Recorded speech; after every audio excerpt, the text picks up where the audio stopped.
오늘 말씀의 제목은 믿음은입니다. 우리가 알고 있는 대로 히브리서 11장은 흔히 믿음장이다 라고 그렇게 얘기를 합니다.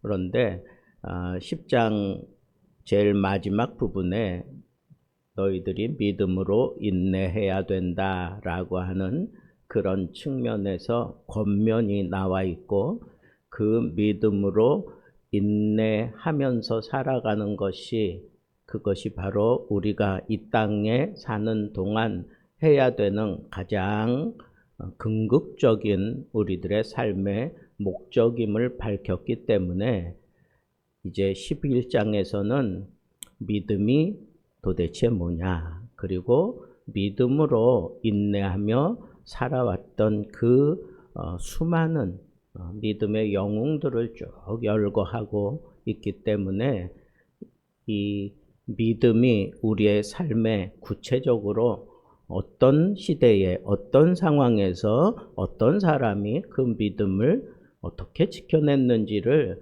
성경 기자가 밝혀주고 싶었던 겁니다. 그 의도를 따라서 이제 저는 오늘부터 11장에 나타나 있는 믿음의 영웅들을 하나하나 살펴보면서 우리가 함께 은혜를 나누고자 합니다. 그 전에 먼저 믿음에 대한 분명한 정의를 히브리서 기자는 어떻게 하고 있는지 오늘은 1절과 2절을 통해서 그것을 좀 살펴보려고 하는 겁니다. 믿음은 뭐냐?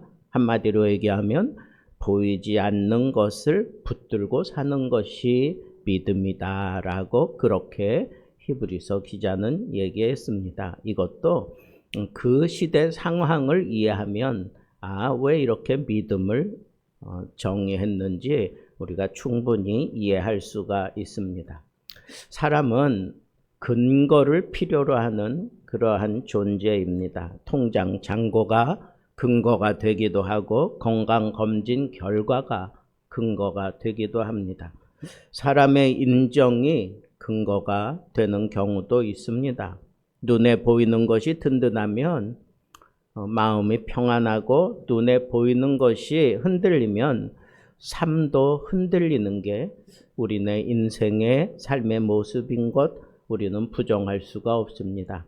그래서 히브리서 수신자들도, 히브리서를 받았던 그 수신자들도 그 당시 시대 상황이 박해를 많이 받았고 재산을 빼앗겼고 조롱을 당했다, 이런 것들을 우리가 10장을 통해서 그 배경을 우리가 여실히 살펴볼 수 있었는데, 눈에 보이는 현실은 그들의 눈으로 볼 때에는 패배처럼 보입니다. 그래서 이 믿음대로 산다고 하는 건 패배된 인생을 내가 얼만큼 견디며 살아야 되는 건가, 이렇게 겉으로 쉽게 받아들일 수 있을 정도로 그들의 삶은 참 무기력하고 희망이 없어 보였습니다. 그럴 때 이 히브리서 기자가 믿음에 대한 분명한 정의를 이렇게 내린 겁니다. 어떻게 내렸느냐? 믿음이 뭐냐? 어떤 정의를 하기 위해서가 아니라 삶의 토대를 다시 세우는, 그들의 삶을 다시 세워주려고 하는 그런 의도로 믿음은이라고 하는 단어를 제일 앞에 써 놓았던 겁니다. 그 의도를 따라서 저는 몇 가지로 이 믿음은 뭐냐 정의를 하려고 합니다. 첫째는 바라는 것들의 실상이다 라고 그렇게 얘기를 합니다. 실상이다 라고 했는데 그 실상은 기초, 토대, 실제적인 문제, 이런 것들을 뜻하는 단어입니다. 믿음은 막역한 희망이 아니라 위로용 심리치료도 아니고, 아직 오지 않은 하나님의 약속을 현재의 현실로 붙드는 것, 그것이 바로 믿음이다라고 얘기를 하는 겁니다. 아직 오지 않은 하나님의 약속, 그것을 현재의 현실로 붙드는 것, 그게 바로 이 히브리서 기자가 얘기하고 싶어하는 그런 믿음에 대한 정의입니다. 그래서 믿음은 미래를 오늘로 가져오는 힘이다라고 얘기할 수 있습니다. 영국의 복음주의 신학자 존 스토트는 이 부분에 대해서 이렇게 정의를 했습니다. 믿음은 하나님의 미래를 오늘로 끌어오는 힘이다라고 그렇게 정의를 했습니다. 천국은 아직 우리의 눈에 보이지 않습니다. 완성되지 않았습니다. 부활은 아직 우리가 경험하지 못했습니다. 완전한 회복도 아직 우리는 모릅니다. 그러나 믿음은 이렇게 얘기합니다. 그것은 이미 확정된 현실이다. 확정된 현실. 그러니까 우리 현실을 살아가면서 부활도 내가 끌어다가 내 것으로 만들 수 있고 천국도 끌어다가 내 것으로 내가 살 수 있고 그리고 완전한 회복된 그런 인간처럼 우리는 이 현실을 얼마든지 살아갈 수 있다. 무엇으로? 믿음으로. 아파트를 분양받으면 건물이 완성되기 전에 계약금을 냅니다. 아직 완성도 안 됐는데 계약금부터 냅니다. 건물은 아직 지어지지 않았습니다. 그런데 그 계약서는 우리에게 실상입니다. 그 종이 한 장에 미래의 집을 현재의 소유처럼 내가 그렇게 붙들고 있습니다. 똑같아요. 믿음은 하나님의 약속의 도장을 찍는 것입니다. 보이지 않아도 하나님이 말씀하셨기 때문에 이미 내 마음에 확정되었다라고 그렇게 도장을 꽉 찍는 것, 그것이 바로 믿음이라는 겁니다. 자, 그렇다면 우리 이 믿음이 보이지 않는 것들에 대한 실상이라고 이렇게 정의를 내렸다면 우리 어떻게 살아야 되겠습니까? 자녀가 아직 변화되지 않았지만 하나님은 지금 일하고 계신다. 그걸 믿으라는 거예요. 교회가 아직 회복되지 않고 변화가 되지 않고 너무너무 작아 보이지만 믿음으로 우리는 하나님은 교회를 세우고 계신다라고 하는 것을 믿으라는 거예요.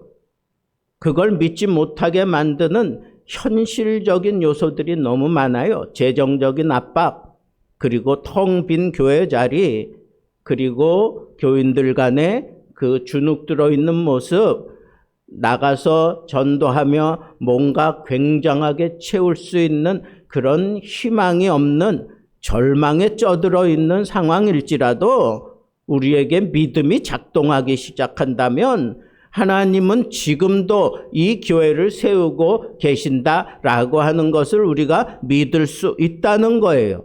어떻게, 어떤 방법으로, 언제 우리는 분명하게 알지 못하지만 하나님은 이 교회를 붙들고 계신다. 하나님은 이 교회를 세우고 계신다라고 하는 이 믿음이 내 속에 충만해지면 이 모습 이대로 내가 교회를 사랑하고 교회를 붙들고 교회에서 하나님 앞에 예배하는 일을 쉴 수가 없다는 것입니다. 내 기도가 아직 응답되지 않았어요. 그런데 믿음으로 하나님은 반드시 들으셨다, 듣고 계신다, 하나님은 나를 듣고 계신다, 이렇게 믿는 겁니다. 결론을 내리자면 믿음은 아직을 임의로 시작하는, 아직을 임의로 살아내는 능력, 그것이 바로 믿음이라고 정의할 수 있습니다. 믿음은 보이지 않는 것들의 증거라고 했습니다. 보이지 않는 것들의 증거. 이 증거는 법정 용어입니다. 입증한다, 논증한다, 확신한다 라고 하는 그런 뜻입니다. 세상은 말합니다. 보여주면 믿겠다.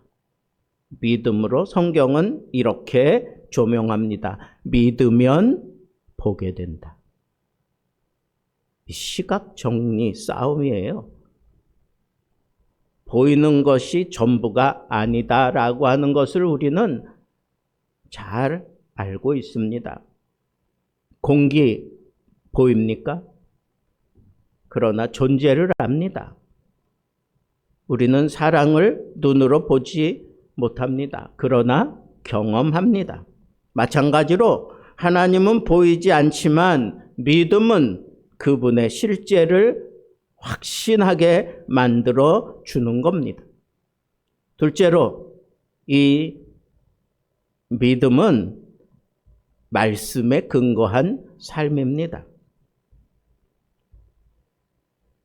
보이지 않는 것들의 증거를 말씀이 우리에게 분명하게 근거로 역사한다는 거예요. 마틴 로이드 존스는 이렇게 말했습니다. 그리스도인은 보이는 것에 의해 움직이는 사람이 아니라 하나님의 말씀에 의해서 움직이는 사람이다. 얼마나 적절한 표현입니까? 나는 상황에 의해서 움직입니까? 아니면 말씀에 의해서 움직입니까? 나는 통장 잔고에 의해서 움직입니까? 사람의 말에 의해서 움직입니까?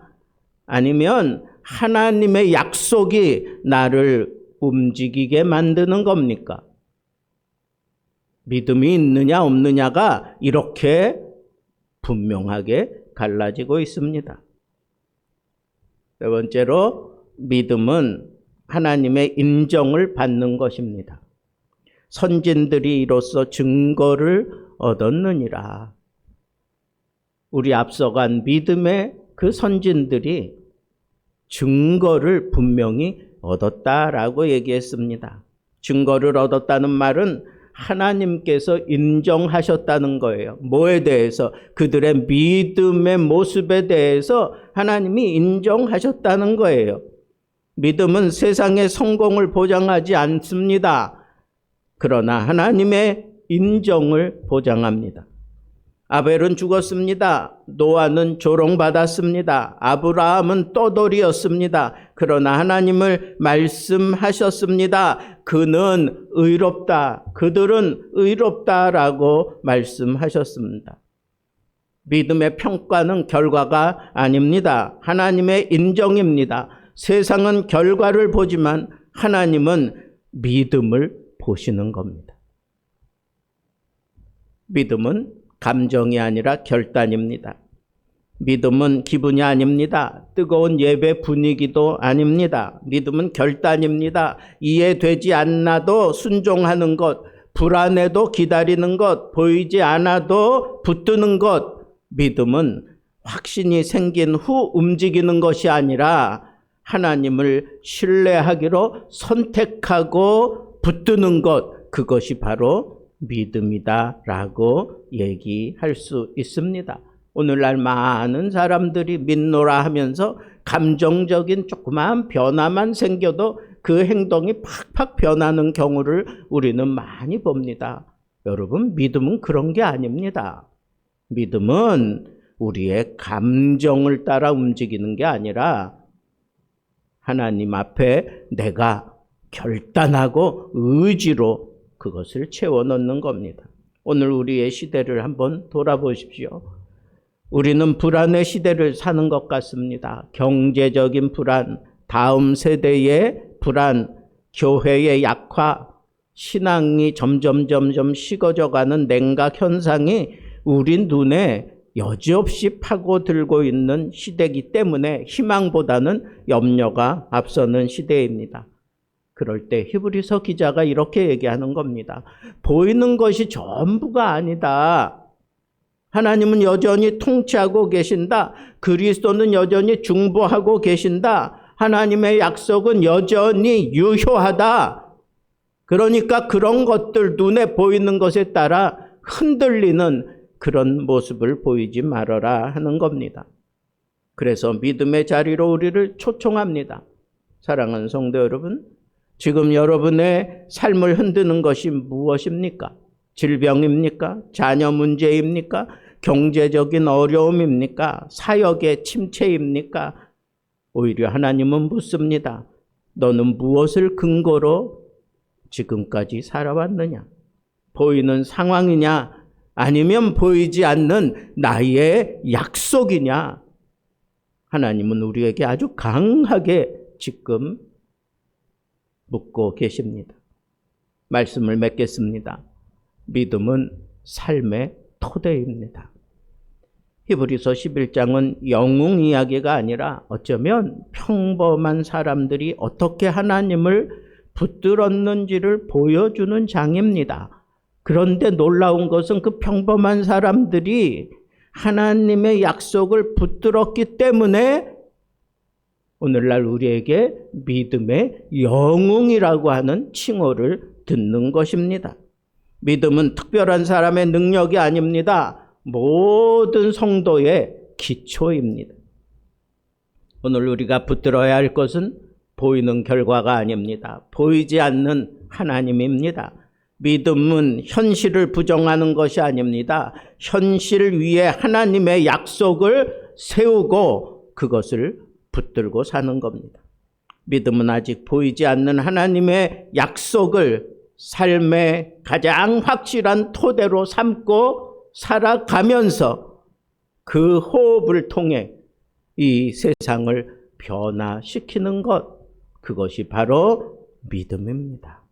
여러분들의 믿음도 이처럼 히브리서 기자가 얘기한 것처럼 정말 삶 속에 여실히 뜨거운 호흡을 뱉어내며 얼어있는 이 세대를 뜨뜻하게 변화시킬 수 있는 그런 멋진 살아있는 믿음의 사람으로 남은 인생 살면서 하나님의 약속을 내 삶의 현실로 끌어들여서 그 약속을 내 삶에 실현하며 살아가는 놀라운 믿음의 사람들 되기를 우리 주님의 이름으로 축복합니다.